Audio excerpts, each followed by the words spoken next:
Have you ever wondered what Häagen-Dazs actually means? The answer might surprise you. Despite the name, Häagen-Dazs isn't Danish. It isn't Norwegian, Swedish, German, or even an old European family name. It doesn't actually mean anything. The name was invented by American ice cream entrepreneur Reuben Mattus in New York. He deliberately created a name that sounded Danish because he believed a European-sounding name would make his ice cream seem more sophisticated, traditional, and premium. And the strange spelling, including the famous umlaut, was part of the effect. But why would an American ice cream company from the Bronx need to sound Danish in the first place? To understand that, we have to go back to the beginning. Long before Häagen-Dazs became a luxury ice cream brand, Reuben Mattus was working in the ice cream business in New York. Mattus had grown up around the family frozen food business, helping his mother and uncle sell frozen treats in the Bronx. But by the 1950s, the ice cream business was changing. Large manufacturers were becoming increasingly powerful, and smaller companies had a difficult choice. They could try to compete on price, or they could find a completely different market. Mattus chose the second option. Instead of trying to make cheaper ice cream, he wanted to make better ice cream. He believed there was an opportunity for a product that used better ingredients, had a richer texture, and could be sold at a higher price. And this was a pretty bold idea, because at the time, ice cream was largely treated as an inexpensive everyday treat. Mattus wanted to turn it into something that felt more like a luxury. Mattus began experimenting with recipes and production methods. His goal was to create ice cream that was richer and creamier than the products dominating the market. He focused on ingredients and texture rather than simply trying to produce as much ice cream as cheaply as possible. Eventually, he and his wife, Rose Mattus, decided to create a completely new brand. But there was one major problem. They needed a name, and Mattus understood something that would become extremely important to the brand. A premium product needed a premium identity. A name like Bronx Ice Cream probably wasn't going to create the image he wanted.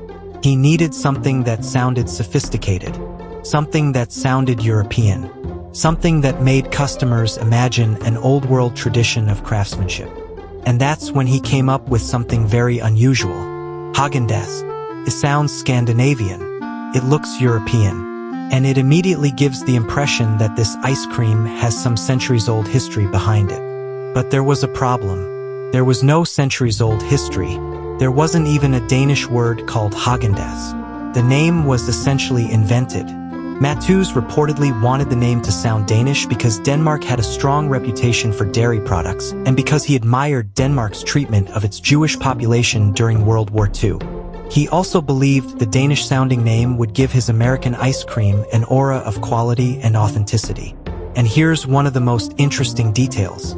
The A in Hagen isn't actually Danish. The name was designed to look foreign rather than accurately represent the Danish language. Mattus even reinforced the Scandinavian image through the company's early packaging, including imagery associated with Scandinavia. So the name wasn't really a description.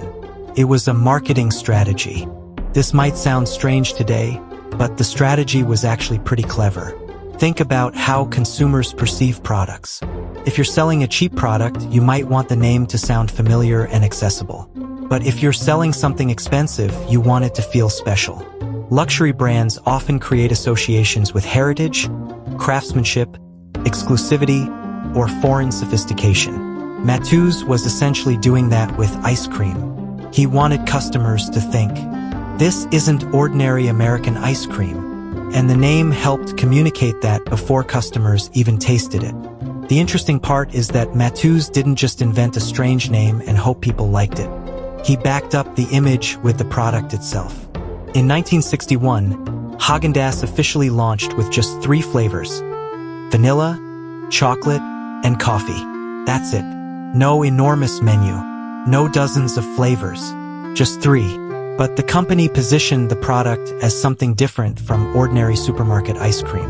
The recipes emphasized rich ingredients and a dense, creamy texture. And the ingredients were part of the story too. Mattus looked around the world for ingredients that could fit the premium image he was creating. Chocolate from Belgium, vanilla from Madagascar, coffee from Colombia, The idea was simple. If the product was going to be expensive, it needed to feel worth it. And that meant everything had to reinforce the same message. The ingredients, the packaging, the name, the image, everything. But there was another important decision. Häagen-Dazs wasn't going to compete with ordinary ice cream on price. It was going to cost more. And this was risky, because charging more only works if customers believe they're getting something better. Mattus was essentially betting that people wouldn't just buy ice cream. They would buy the experience of premium ice cream. And that's where the strange name became extremely useful. Imagine seeing two containers in a supermarket freezer. One has an ordinary-sounding American name. The other says, Häagen-Dazs. Even before reading the ingredients, the second one feels different. That was the point. Reuben wasn't doing this alone. His wife, Rose, played a major role in building the brand. She understood that selling premium ice cream wasn't just about making a good product. It was about creating an image around that product. Early marketing helped position Häagen-Dazs as something sophisticated rather than just another frozen dessert. The company also targeted places where the premium image could spread, including upscale restaurants and college communities. And slowly, the strategy started working. People began talking about this strange new ice cream with the even stranger name. And this is where the story gets interesting. At first, Häagen-Dazs was just a made-up name designed to sound premium. But eventually, the name itself became valuable. Consumers didn't need to know what it meant. They simply had to recognize it. That's an important lesson in branding. A name doesn't necessarily become powerful because of what it originally means. Sometimes the brand gives the name its meaning. Today, when people hear Häagen-Dazs, they don't think, what does that word translate to? They think, premium ice cream. And that association was built over decades. The company continued expanding throughout the 1960s and 1970s. In 1976, the first Häagen-Dazs shop opened in Brooklyn, helping turn the brand into more than something people simply bought at the grocery store. The company continued growing internationally, and eventually the little ice cream brand that had been created in New York became an international luxury brand. The name had done exactly what Mattus hoped it would do.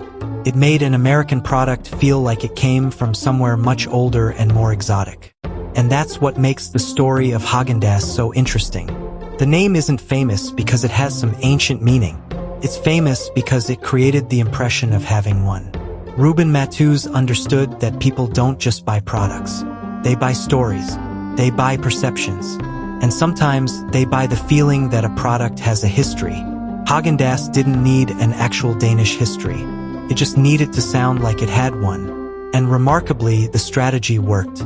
So why is Häagen-Dazs called Häagen-Dazs? Because Reuben Mattus deliberately invented a Danish-sounding name to make his American ice cream feel sophisticated, European, and premium.